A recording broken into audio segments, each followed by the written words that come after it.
शुक्रवार को United state of America के प्रतिष्ठित विश्वविद्यालय इंडियाना यूनिवर्सिटी का पेंसिल्वेनिया का प्रतिनिधि मंडल हिमाचल प्रदेश विश्वविद्यालय पहुंचा। हिमाचल प्रदेश विश्वविद्यालय ने बीते वर्ष बेंगलुरु में इंडियाना यूनिवर्सिटी के साथ रिसर्च और अकादमिक क्षेत्र में सहयोग के लिए MOU साइन किया था। ऐसे में इंडियाना यूनिवर्सिटी से प्रतिनिधिमंडल HPU शिमला पहुंचा, जहां आपसी सहयोग को मजबूत करने और विश्वविद्यालय के बीच एक्सचेंज प्रोग्राम जैसे विषयों पर चर्चा हुई। विश्वविद्यालय के कुलपति सत्यप्रकाश बंसल ने बताया कि इस द्विपक्षीय समझौते में एक्सचेंज प्रोग्राम के तहत विद्यार्थियों को इंडियाना यूनिवर्सिटी जाने का मौका मिलेगा। उन्होंने कहा कि जल्दी विश्वविद्यालय के प्रोफेसर का एक दल एक्सपोजर के लिए इंडियाना यूनिवर्सिटी पेंसिल्वेनिया का दौरा करेगा।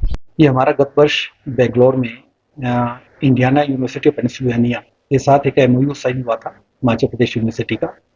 उसी के तहत एज ए फॉलो एक delegation headed by Kanika Chaudhary. Miss Kanika Chaudhary is a special envoy of Commonwealth of Pennsylvania of India and UAE की हैं। उनके साथ डॉक्टर मिशेल पेट्रोसी हैं, सीनियर इंटरनेशनल ऑफिसर हैं इंडियाना यूनिवर्सिटी ऑफ, और उनके साथ 3 और डेलीगेशन के साथ जो मेंबर्स आए हैं। उनका मेन पर्पज ये है कि how we can strengthen the research collaboration as well as academia of the university so that it can be helpful for the university in the time to come। कि आगे आने वाले समय में हमारे पास NIRF रैंकिंग के लिए और NAC के लिए हमारे को फायदा मिले पब्लिक परसेप्शन में।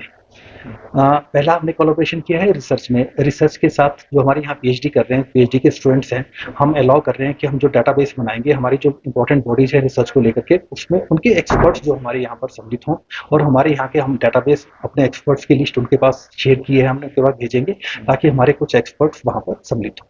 दूसरा, हम जो है टीचर्स एक्सचेंज प्रोग्राम में अभी हम आने वाले समय में कोशिश करेंगे कि हमारे एक डेलीगेशन डीन्स का, तो कम से कम जो सब्जेक्ट्स वहाँ पर हमारे कॉमन एरिया हैं, डीन्स का एक डेलीगेशन जो है वो वहाँ पर Pennsylvania is a government university and very big government, very renowned government university of USA, Indiana of Pennsylvania state. तो हम चाहेंगे कि हमारे टीम्स जो है डिफरेंट फील्ड्स के वहाँ पर जाएं, उनका एक्सपोजर हो वो आकर के। और सेकंड हमारा पर्पज रहेगा, हमने एक समर कैंप वहाँ पर स्टार्ट करने का निर्णय लिया है। 15 दिन का समर कैंप होगा। हमारे कुछ विद्यार्थी, हालांकि लिमिट है 10 से 15 से ज़्यादा विद्यार्थी नहीं जा पाएंगे इस एक समय में। हमारे विद्यार्थी वहाँ पर जाएंगे स्टूडेंट एक्सचेंज प्रोग्राम में, और वहाँ पर जा करके वो जो है उनका एक्सपोजर, सही एक्सपोजर होगा वहाँ पर समर कैंप्स में। और तीसरा हमने कहा है कि हमारे विद्यार्थी जो यहाँ पर फॉर एग्जाम्पल PG कर रहे हैं, MBA कर रहे हैं, हमने केंद्रीय विश्वविद्यालय में तो ऐसा किया है कि उनके पास 39 क्रेडिट का MBA है, कुछ क्रेडिट कॉमन है, जो क्रेडिट नहीं पड़े वो वहाँ जाकर के पढ़ेंगे 6 महीने में, और ड्यूल डिग्री हम देंगे। वहाँ पर हमने अडॉप्ट कर लिया हुआ है, यहाँ भी हम अडॉप्ट करने जा रहे हैं। जब तक ये व्यवस्था अडॉप्ट नहीं होगी तब तक के लिए हमने चाहा है कि हमारे विद्यार्थी एक सेमेस्टर के लिए वहाँ पर जाएं, एक सेमेस्टर के उतने क्रेडिट अर्न करें और उनको एक सर्टिफिकेट कोर्स जो है 1 साल का वहाँ से मिलेगा। That will be in the shape of value added. और वैल्यू एडिड यहाँ पे आने वाले समय में आगे जॉब्स के लिए, एंटरप्रेन्योरल के लिए वो बहुत बेनिफिशियल होगा। और हम चाहेंगे कि हमारा आने वाले समय में हमारे विद्यार्थी, हालांकि हम ब्रेन ड्रेन में बिलीव नहीं करते हैं, हम तो ये चाहते हैं कि बाहर से विद्यार्थी यहाँ पर आएँ, यहीं रहें, यहाँ का कल्चर देखें। यहाँ का बहुत रिच कल्चर है, हमारे विद्यार्थी को बाहर जाने की जरूरत ना पड़े। लेकिन फिर भी मैं कहूँगा कि उनके लिए एक बहुत बड़ा एक्सपोजर है, वो वापस भी आ सकते हैं और उसी एक्सपोजर के साथ वहाँ पर उनके एवेन्यूज भी बढ़ेंगे अगर वो वहाँ पर जॉब भी करना चाहेंगे। कौन से सब्जेक्ट्स होते हैं जिनके नाम हमने कई सब्जेक्ट्स लिए हैं। हमने जैसे केंद्रीय विश्वविद्यालय के साथ भी हमने किया, यहाँ के साथ भी किया है। हमने वहाँ पर मैनेजमेंट में किया है, फाइन आर्ट्स में किया है, डिफेंस स्टडीज में किया है, लॉ में भी है इनके साथ।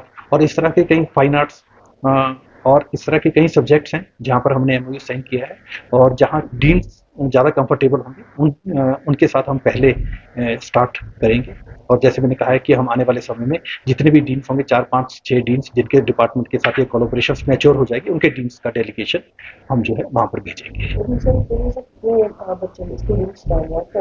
नहीं, रिसर्च के लिए तो हमने ये कहा है कि डिपार्टमेंट का जर्नल जो है अगर तो ऑलरेडी ठीक है, नहीं तो हम कॉमन कोलैबोरेशन में स्टार्ट करेंगे। कुछ मोनोग्राफ कॉमन निकालेंगे, कुछ कॉमन पब्लिकेशंस निकालेंगे, इस तरह का होगा। और रिसर्च के लिए हाँ, अगर उनका कुछ इस तरह का टॉपिक है वो वहाँ पर जाना चाहेंगे तो उन्होंने बोला कि we will provide the facilities to the research scholars there.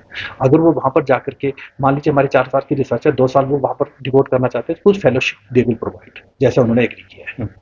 एक और सवाल था, हिमाचल प्रदेश विश्वविद्यालय को 100 करोड़ का अनुदान आना है केंद्र सरकार से, ये जो अनुदान है कब तक आएगा और किन नहीं। किन चीजों की? मैं आपको बताना चाहता हूँ इसमें कि डीपीआर हमने बनाई थी, डीपीआर हमारी एक्सेप्ट हो गई है। जी।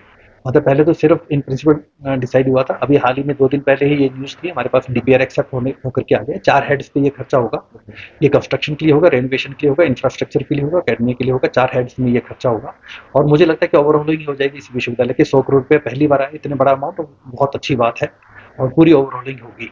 लेकिन जिस दिन सीएम साहब यहाँ पर आए थे उस दिन मेरी उनसे चर्चा हुई थी। सीएम साहब इज़ वेरी काइंड इनफ कि उन्होंने ये कहा था कि यहाँ की सैचुरेशन आ गया है और उन्होंने हमारे को अलाउ कर दिया। डीपीआर बननी शुरू हो गई है सेकंड कैंपस गुवाहाटी के लिए, उन्होंने अलाउ कर दिया और हमारी डीपीआर बननी स्टार्ट हो गई। मुझे लगता है कि सेकंड फेज का एक्सपेंशन इस विश्वविद्यालय का अब गुवाहाटी के लिए जा रहा है। क्या कुछ टेक्नोलॉजी वाइज भी जो है यूनिवर्सिटी में एक्सपेंड किया जाएगा, कहीं नई आधुनिकताएं लाई जाएगी? नहीं, लाई जाएगी। जैसे मैं कह रहा हूँ कि हमने आर्टिफिशियल इंटेलिजेंस, मशीन लर्निंग के साथ, इनके साथ अभी हमने टाई अप किया है। इस तरह की आधुनिकता, नेचुरली जो टेक्नोलॉजी हमारे को चाहिए, टेक्नोलॉजी में बहुत एडवांस है।